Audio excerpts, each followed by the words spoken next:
Chuck, you've done a lot of tax returns over your 30 plus years as a CPA and CFP professional.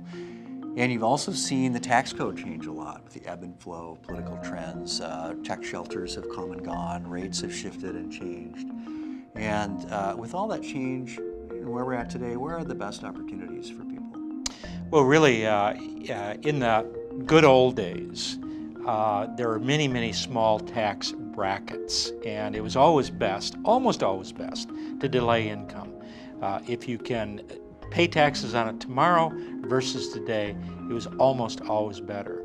Dramatically different than today. Today we have many fewer but broad tax brackets. And in fact, tax rates today, I believe we will look back on this period of time and say, oh my goodness, I wish we were back in the 2010, 2008, 2012 tax rates, because they truly are bargains. Now, you talk a lot about the integration of taxes and investing.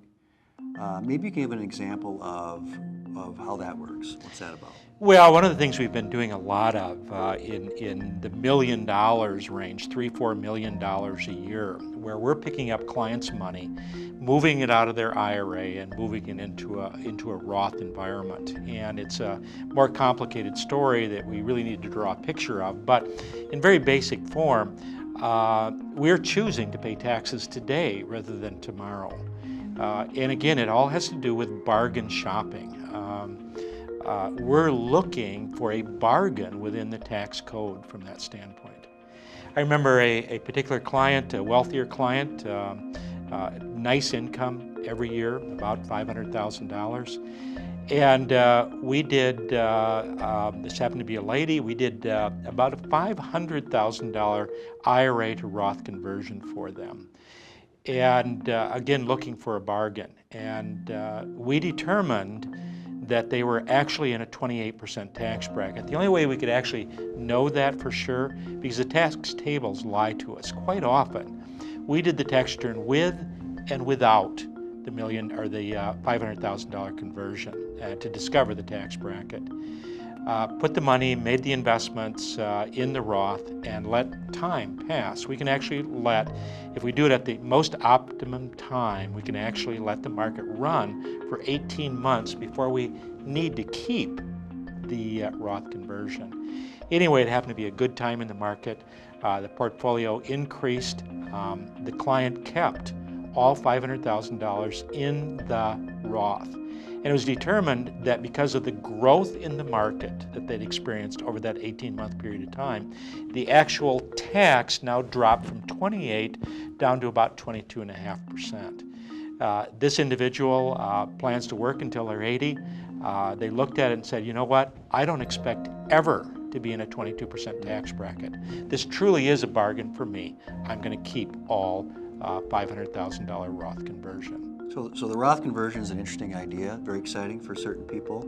What's another example of the integration of taxes and investing? Well, again, the idea of understanding the tax attribute of each account that you have. That is, the attributes of your non-qualified money is different than your IRA, is different than your Roth.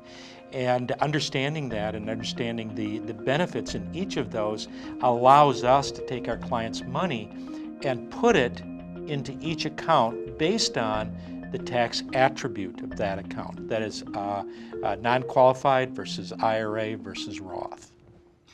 I'm thinking also of another story of a client of ours who didn't have a $500,000 a year income, but had kind of the opposite story. We were able to do some interesting planning for that person. Yes, this was a single mom, had a dependent child at home, and had enough money that she could actually stay at home with her child.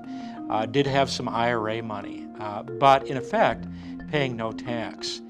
And over about an 8-year period of time, we were able to move all of her IRA into a Roth account, and she paid no tax on that conversion. In fact, with that conversion, moving it from the IRA to the Roth, that will be tax-free income to her forever. So while taxes are complicated, there is a way to get our arms around I guess, the complexity and kind of wring out some benefits from the systems that we have today. And that's really good news for people who may be missing out on a more thoughtful approach to the integration of taxes and investing. Yeah, it's a great way to sum it up. Thanks, Chuck.